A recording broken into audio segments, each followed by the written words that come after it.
আমি প্রশ্ন করবো, তারপর উত্তর দেবেন। তাকায় থাকবেন আমার দিকে, ওদিকে তাকাবেন না। আচ্ছা, 1971 সালে আপনার বাড়িতে কি ঘটনা ঘটছিল? আপনার ভাই কিভাবে মারা গেলেন এবং কারা কারা এই ঘটনার সাথে জড়িত ছিল?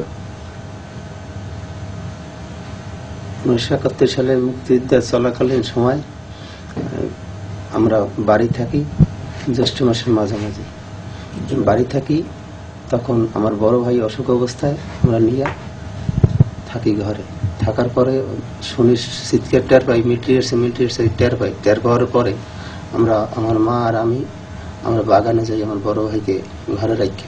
যাওয়ার পরে আমি আড়ালে বসে দেখি যে 15-16 জন মিলিটারি আসছে, তার সাথে দেশীয় মানুষ আসছে কয়েকজন, রাজ্জাক, সেকেন্দার শিকদার, দানেশ মোল্লা, গনি গাজী, মুসলিম মৌলানা ও মহাসিন ও মমিন ও মুন্সি, এইটা ছিল। তার সাথে কেউ ছিলেন না, তার সাথে কেউ ছিলেন না। যদি কেউ আসতো তাহলে তাকে চিনতাম।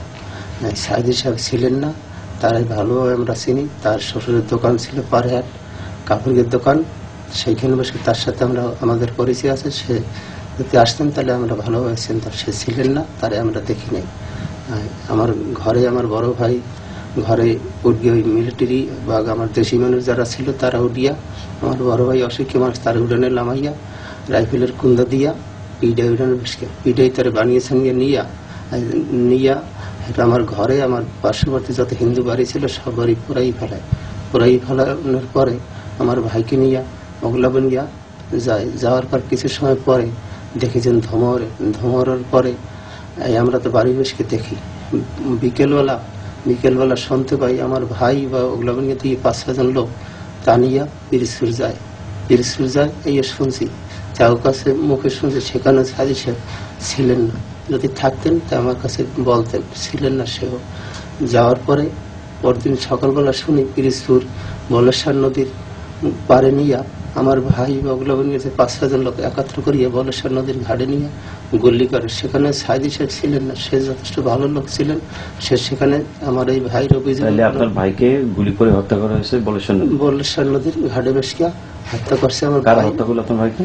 ওই পাকসেনারা আর আমার দেশীয় যে রাজ্জাক, সেকেন্দার শিকদার, দানেশ মোল্লা, গনি গাজী যারাই ছিলেন তারাই আমার ওই ভাইয়ের সাথে গুলি করিয়া মারছে। এর সাথে সাইদি সাহেব ছিলেন না, কখনো তার নাম শুনিও না, আর সে ছিল না। তো আপনি তো সরকারের পক্ষের একজন সাক্ষী ছিলেন, সরকার পক্ষের মানিত একজন সাক্ষী ছিলেন, আপনি ট্রাইব্যুনালে সাক্ষ্য দিতে আসলেন না কেন? আসি নাই, আমি সত্য সাক্ষী দেবো বিদায়, এই জন্য আমি এদিকে আমি যাই নাই। এদিকে আমাকে আনছে, তারা আমার আনে নাই। সত্য সাক্ষী দেবো কেন আনলো না? আনে নাই, আমি মিথ্যা কথা তারা বলার জন্য চেষ্টা করছে, আমি মিথ্যাটা বলতে পারবো না, সেই জন্য আনে নাই। কি বলতে বলছে সাইদি সাহেব ছিল, এই কথা বলবো। আমি বলছিলাম না, আমি বলতে পারবো না, আমি মিথ্যাটা যারা আমি দেখিনি আমার বাড়ি কিভাবে আমি বলবো, আমি যে এই যারা আমি না দেখছি আমার বাড়ি, আমি কোনোদিন মিথ্যাটা বলতে না, কোনদিন মিথ্যাটা বলতে পারবো না। ট্রাইব্যুনাল থেকে তো লোক গেছিল আপনার বাসায়? হ্যাঁ গেছিল, আমার বাড়িতে গেছে। তখন মাহবুব আমার বাড়িতে যাইয়ে বলে তুমি এরকম সাক্ষী দিতে যাবা একটু পারহাট। মাহবুব হলো মুক্তিযোদ্ধা, এখন বর্তমানে মুক্তিযোদ্ধার কমান্ডার সাজছে এই মাহবুব। এই আর কি এইসব আমার কাছে বলছে, বলে তুমি একটু সাক্ষী দিতে যাবা। ঠিক আছে, আমি যা জানি সত্য কথা আমি বলতে পারবো। ঠিক আছে, তুমি যাবা আমার সাথে। এখন আমার নিয়ে রাজলক্ষ্মী পারে, আর রাজলক্ষ্মীর স্কুলে দোতলায় বসিয়া আমাকে সাক্ষী নেওয়া শুরু করছে। তার আমি যেটু জানি আমার ভাইয়ের সম্বন্ধে কে মারছে এই কথা বলা শুরু করছে। পরে আমি যে বলি এই অমুক অমুক ছিল, বলে না হ্যাঁ বাদ দিয়ে তুমি সাইদের কথা বলো। আমি পারবো না বলতে, সাইদের কথা বলতে, যারা আমার বাড়ি দেখিনি আমি কখনো বলতাম। তখন আমার পেট পাশাইয়ে চিমড়ি মারে, আমার পেট পাশাই আঙ্গুল দিয়ে গুঁতে মারে মানিক ও মাহবুব, দুইজনে ইয়ে করতেছে। তখন এই টার্মিনাল গেছে এই ঢাকা দিয়ে, তখন তার সামনে বসে আমি বল, স্যার আমি যেটা জানি এইটা বলবো না আপনারা যা শিখিয়ে দেন এই বলবো। তখন এই কথা বলার পরে তবু আমাকে ওইভাবে মানে ওই আঙ্গুল দিয়ে গুতায় পেট পাশাইছে, আপনাদেরকে নির্যাতন করছে। হ্যাঁ আমাকে খুব রকমই করছে। তখন আমি তার কাছে বলি, সে ওই ট্রেনিমেন্টের কাছে, তখন ট্রেনিমেন্ট সাহেব বলে কি মাহবুব সাহেব আপনি যে সাক্ষী দেন এর সাক্ষী আপনার সর্বনাশ হয়ে যাইতেছে, আপনার সাক্ষী হয় না। তখন অন্য টেবিলের লোকে বলে কি হেজা জানে ইয়ে বলতে দেন। তখন এই কথা বলার ফলে আমার ওইখান দিয়া মাহবুব আর ওই মানিকের সঙ্গে আমার উঠে যেতে আমি চল গিয়ে বাড়িতে। তো আপনাকে তো সাইদি সাহেবের পক্ষের লোকজন, অস্ত্রধারী লোকেরা, সাইদি সাহেবের ক্যাডাররা হুমকি ধামকি দিছে বলে না, তারা আমরা কোনোদিন আমার সাথে কেউ দেখাও করে না, আর হুমকি দুমকি আমার কারা?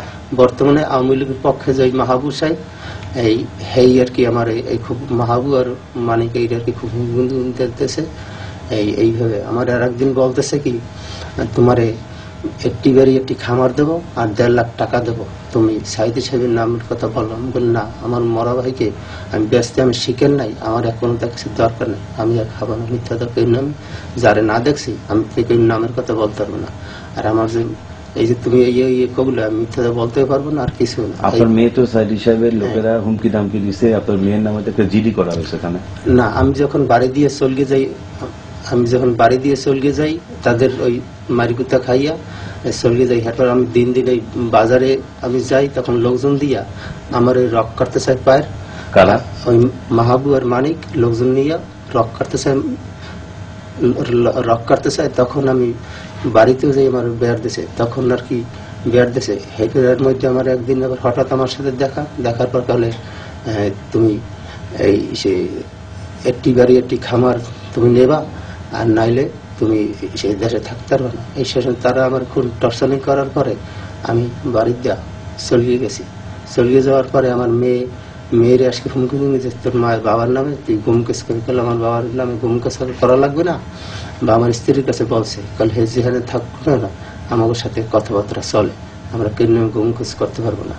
এই শেষ মাস মানে জোরপূর্বক আমার মেয়েকে 1000 টাকা দিয়া একটা সই নেছে জোর, তা দিয়ে কি করছে না করছে আমি বলতে পারবো না, জোরপূর্বক নিয়েছে।